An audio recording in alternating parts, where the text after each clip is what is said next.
स्वागत है हमारे YouTube चैनल शिव शक्ति धारा पर। चलिए प्रारंभ करते हैं बुधवार व्रत कथा। समतापुर नगर में मधुसूदन नामक एक व्यक्ति रहता था। वह बहुत धनवान था। मधुसूदन का विवाह बलरामपुर नगर की सुंदर लड़की संगीता से हुआ था। एक बार मधुसूदन अपनी पत्नी को लेकर बुधवार के दिन बलरामपुर गया। मधुसूदन ने पत्नी के माता पिता से संगीता को विदा करने के लिए कहा। माता पिता बोले, बेटा आज बुधवार है, बुधवार को किसी भी शुभ कार्य के लिए यात्रा नहीं करते। लेकिन मधुसूदन ने नहीं माना। उसने ऐसी शुभ अशुभ बातों को न मानने की बात कही। दोनों ने बैलगाड़ी से यात्रा प्रारंभ की। 2 कोस की यात्रा के बाद उसकी गाड़ी का एक पहिया टूट गया। वहां से दोनों पैदल ही यात्रा शुरू की। रास्ते में संगीता को प्यास लगी। मधुसूदन उसे एक पेड़ के नीचे बिठाकर जल लेने गया। थोड़ी देर बाद जब मधुसूदन कहीं से जल लेकर वापस आया, वह बुरी तरीके से हैरान हो गया क्योंकि उसकी पत्नी के पास उसकी ही शक्ल का दूसरा व्यक्ति बैठा था। संगीता भी मधुसूदन को देखकर हैरान हो गई। वह दोनों में कोई अंतर नहीं कर पाई।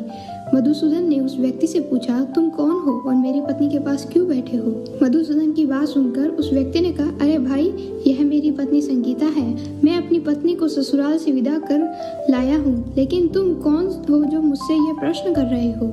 मधुसूदन ने कहा, तुम कोई जरूर चोर या ठग हो। यह मेरी पत्नी संगीता है। मैं इसे पेड़ के नीचे बिठाकर जल लेने गया था। इस पर उस व्यक्ति ने कहा, अरे भाई, झूठ तो तुम बोल रहे हो। संगीता को प्यास लगने पर जल लेने तो मैं गया था।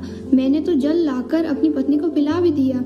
अब तुम चुपचाप यहाँ से चले जाओ, नहीं तो किसी सिपाही को बुलाकर तुम्हें पकड़वा दूंगा। दोनों एक दूसरे से लड़ने लगे। उन्हें लड़ते देख बहुत से लोग वहां एकत्र हो गए। नगर में कुछ सिपाही भी वहां आ गए। सिपाही उन दोनों को पकड़कर राजा के पास ले गए। सारी कहानी सुनकर राजा भी कोई निर्णय नहीं कर पाया। संगीता भी उन दोनों में अपने वास्तविक पति को नहीं पहचान पाई। राजा ने दोनों को कारागार में डाल दिया। राजा के फैसले पर असली मधुसूदन भयभीत तो उठा। तभी आकाशवाणी हुई, मधुसूदन, तूने अपने माता पिता की बात नहीं मानी और बुधवार के दिन अपनी ससुराल से प्रस्थान किया। यह सब भगवान बुद्ध देव का प्रकोप हो रहा है। मधुसूदन ने भगवान बुद्ध देव से प्रार्थना की कि हे भगवान बुद्धदेव, मुझे क्षमा कीजिए। मुझसे बहुत बड़ी गलती हो गई। भविष्य में अब कभी बुधवार के दिन यात्रा नहीं करूंगा। सदैव बुधवार का व्रत किया करूंगा। मधुसूदन के प्रार्थना करने से भगवान बुद्ध देव ने उसे क्षमा कर दिया। तभी दूसरा व्यक्ति राजा के सामने से गायब हो गया। राजा और दूसरे लोग इस चमत्कार को देख हैरान हो गए।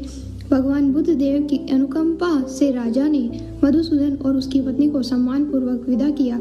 कुछ दूर चलने पर रास्ते में उन्हें बैलगाड़ी मिली। बैलगाड़ी का टूटा हुआ पहिया भी जुड़ा हुआ था। दोनों उसमें बैठकर समतापुर की ओर चल दिए।